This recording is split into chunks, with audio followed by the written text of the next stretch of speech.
Welcome back, digital world. Here we are again. It's spliced in later time in a world that makes it harder and harder to see new movies, talk about upcoming new movies. Hectic stuff, as per usual. But, not for nothing, here we are. We're still going to keep pushing ahead, talking about whatever comes to my mind. Which a couple days ago I didn't know what I was going to talk about. I was having a bit of a conundrum. I wanted to talk more about James Bond, but it had only been a couple of days since the last James Bond. I wanted to do a list, but I had already done a list a few days ago. I wanted to talk about old movies, but I couldn't decide which old movie to talk about. I wanted to see if I should talk about a bad movie, but then who am I to say if a movie's bad or not? It was a whole thing. There's a whole point where it's hard to make decisions when the movie theater can't just make the decision for you. It was a bit of a mess. I didn't know what I was going to do. But luckily, the winds of fate pushed something in my direction, and now here I am. I'm going to talk about it with you. What is it, you may ask? You probably won't ask that because you've clicked on the link. You know what the title of this podcast episode or this YouTube video is. But let me explain to you why I'm going to talk about this movie. Essentially, we're at a point now where you can't go to the movies. You can't go and see new movies. A lot of what makes a movie good, in my opinion, is that original experience. Once you see a movie for the first time, you can never see it for the first time again. And as a movie buff, as someone who loves going to the movies and watching movies, I love those times when I watch a movie that turns out to be so good for the very first time. Whether it's watching Inception back in 2010, not really knowing what it was about and having my mind blown by the whole dream within dream heist movie that was going on, or working through my 100 movies bucket list, working my way through each movie, not knowing which one I was going to like more than the other, sitting down to watch something like Three Idiots and having my mind blown by a movie I didn't even know existed 2 days before I actually watched it. So I'm always looking for that. I'm craving that high. One could say I'm a drug addict for movies. They probably wouldn't, but it's that need to not know what's going to happen. As much as it's good to rewatch your favorite movies over and over again, you will never get that excitement of seeing an event happen for the first time. I can watch Avengers Endgame over and over again, and I love it. I love watching it knowing what the movie's building up to, but it will never, ever be the same as that first time watching it in the movie theaters, having it all unravel before me, and not knowing what was going to happen. And even less so with Avengers as well. At least in that area, it is a sequel or it's in a world of other movies. What's even more exciting is watching a movie which has no connection to anything. It's just its own movie, and it has to rely on entertaining you, just telling the original story. That said, I have a lot of movies to watch. I watch things over and over again. There's so much out there, there's so much content, that often I can be a bit of a stick in the mud. And if someone says to me, you should watch a movie, I have to be honest, a lot of the times I don't listen. Not because I don't think I'm going to enjoy a movie or not, but it takes a lot sometimes to go out and find a movie that someone's recommended to you, to sit down, to find the time. A movie, you read the blurb, you're not quite sure, it sounds interesting, but you've got other things to watch, you've got other things to do. Well, I've done it too many times and I've had enough of myself. I'm here to tell myself to stop doing that and impart the wisdom onto you, which is, if someone recommends a movie to you, you should watch it. Unless, of course, it is from a genre that you know you're not going to like. As I stand here on my high horse and I say, watch every movie that is recommended to you, I know some smart asses out there who are listening are going to come back to me and go, you should watch these 5 horror films. And no thank you. All well and good to watch a movie for the first time, have a great experience, enjoy myself. I'm not going to enjoy those. I'm sorry. Let's just put that on the table and move past that. Now, today's film we're talking about is The Fifth Element. Now, before I watched The Fifth Element, I told a few people that I was going to watch The Fifth Element, and I was met with surprise. Apparently, this is a very popular movie. This is a movie that's been around for quite some time that I knew nothing about. I obviously have heard the title. I think if you'd asked me, I could maybe have said that Bruce Willis was in it because I think I've seen a poster somewhere. But a couple of people I said, I'm going to watch The Fifth Element, and they went, you haven't watched The Fifth Element? My God, you're going to love The Fifth Element. If I'd known you hadn't seen The Fifth Element, I would have recommended it to you years ago. One particular person was recommending The Fifth Element to me every time I went to the DVD store because they knew that I would enjoy it, and my stubbornness was like, yeah, I'll get to it. Well, thank you, JB Hi-Fi, the Australian store, which is still operating despite the pandemic that's going on. Who knows for how much longer, but I'm grateful that I'll probably still be able to order off them online. They've got at the moment, buy 2 movies, get 1 free. Buy any 2 movies, get 1 free. And I was down there last weekend to pick up whatever new movies were coming out that I'd seen in the cinema. The new Star Wars, the new Jumanji. Buying 2 movies, so I get a third one for 3. So I thought, why not? I'll pick up The Fifth Element. I'll watch it later. I'll watch it after I watch these other movies. These movies I've already seen before. And then I'll give it a go.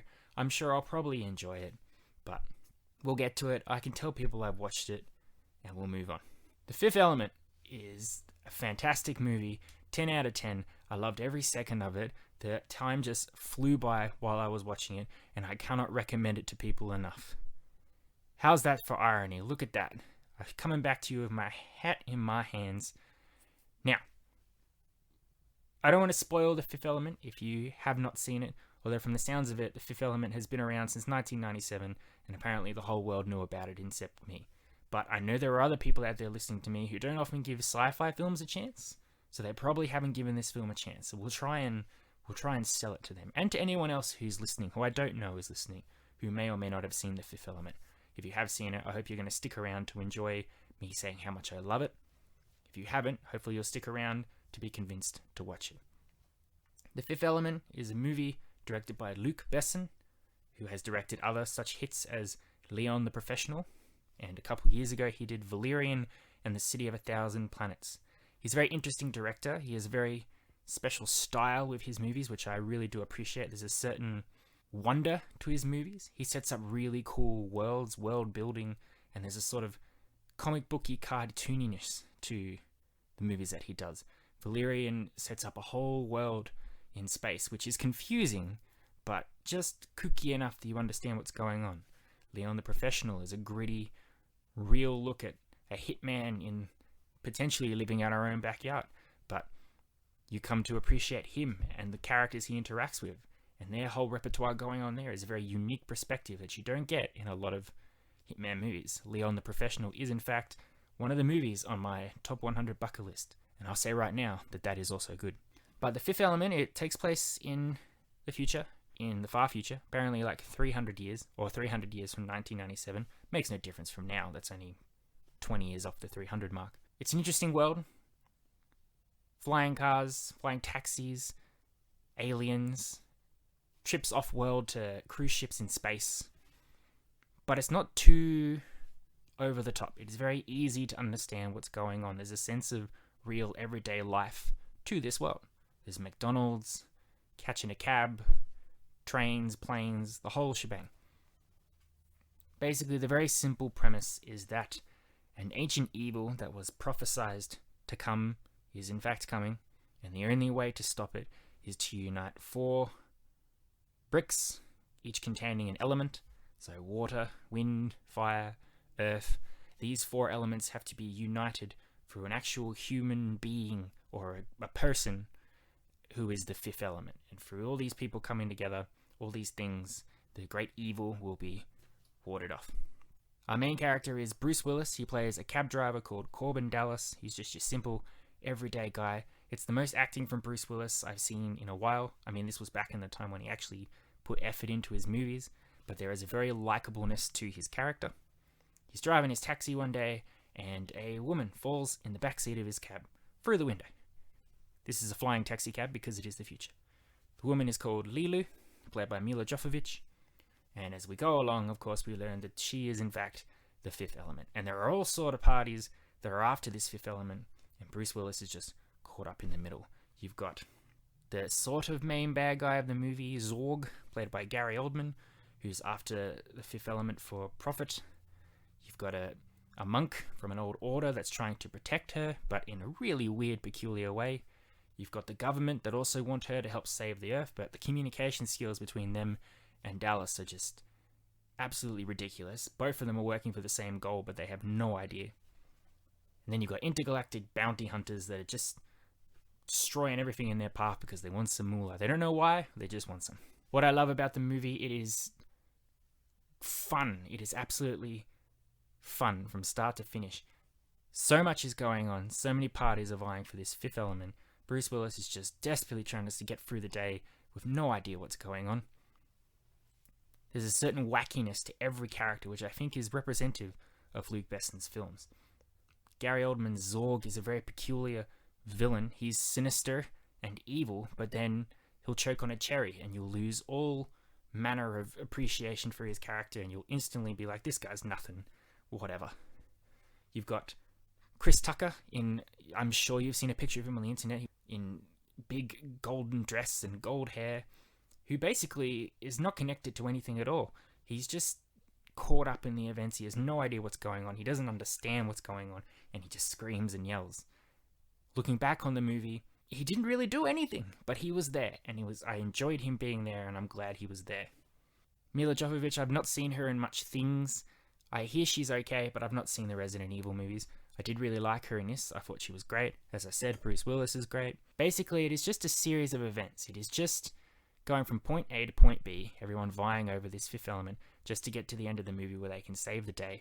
But you move through this world with its outlandish characters. Everybody ends up on this flying ship in outer space with big aliens floating around singing opera songs, and it just looks incredible. And as much as the threat of the enemy evil coming to destroy the planet is, it's never too downcast and scary and grim. The generals talking to the president saying that the great evil is coming, they're making slapstick jokes, hitting themselves in the head. The evil bad guy trips over his feet and falls on his face for no reason at all. The monk that's trying to get the fifth element, he'll try to get on a plane. He can't get on a plane, so he hides in the air ducts and then he gets caught in the wires.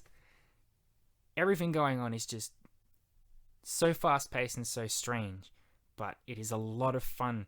You can't help but smile watching the movie, which is great. What's also great, besides the plot, the characters, the world that's being set up in here, is the effort being put into this movie for animatronics and costume design. I've said in the past that CGI is great, and I'm glad we've got to a point where CGI just looks incredible, that an ape can look like an ape when it's really a human just standing around in a motion capture suit. I like that a big alien spaceship can descend on Iron Man and he can punch it out and it looks real. But there is something to be said for those movies that took the time to painstakingly create costumes and animatronics to make things look real. And even though doing that, of course, you know that it's animatronic and it's not quite real, there's a sense of authenticity to it, sense of effort, that it feels real in some weird, strange way.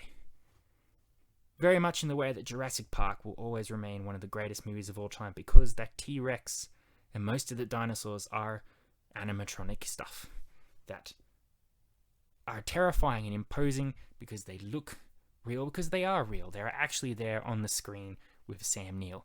The T-Rex could come down and chomp your head off. It's a big head. It could probably do it regardless. People often argue why it feels as though the Hobbit movies aren't quite as good as the Lord of the Rings films. I would say that one of those things is that in the Lord of the Rings, they took the time to dress up all the actors in the orcs and the Uruk-hai outfits. So there was a sense of grungy, nasty disgustingness to them that was authentic and real, unlike the Hobbit, where our big bad orcs were giant CGI monsters. We have an alien race in this movie that is hunting Bruce Willis in the Fifth Element, blowing stuff up, our big super evil aliens, and they are rubber suits with animatronic heads, sort of Jim Henson puppetness to them, and I loved it. It looked so authentic to me. It was refreshing to see something like that, and it made me appreciate that we don't see that stuff anymore, and it made me love the film even more. That said, when we do need to rely on CGI, it was 1997, it's not as great as the CGI we see now, but I think it did well for the time that it was in. There's one scene where all the different colors for the elements are flashing, and for me, it was the same as those people that go on the YouTube vids and look at those ASMR videos because they're looking for that thing that's going to give them those good feeling goosebumps, I got that looking at just the different colours. It was strange, very strange, but loved it. The Fifth Element, of course, as you're probably guessing, gets 10 out of 10 stars for me. I loved watching it, and I loved chasing that high of seeing a movie for the very first time. The moral of the story here is, as we're going forward, it's going to be harder and harder to go to the movie theaters. Maybe it'll get better, maybe it'll get worse. We just don't know. However, it's inconceivable to sit where we are and say, we've got no new movies to watch, there's nothing out there, what are we going to do? Going back over the 100 years we've had in film, there's so many movies to see, there's so many TV shows to see. I've seen hundreds and hundreds of movies. Not to brag at all. Maybe just a little bit, but I've seen a lot. And for something like The Fifth Element to just be out of my peripheral vision, to know it's there but not give it a chance, and then for it to swoop in, I got as much out of The Fifth Element as I would if I'm able to go and see Black Widow next week, or some new movie. Incredible. So as we're stuck inside, as we've got access to our streaming services, maybe you've got access to get some DVDs ordered to your house if you're like me and a dinosaur.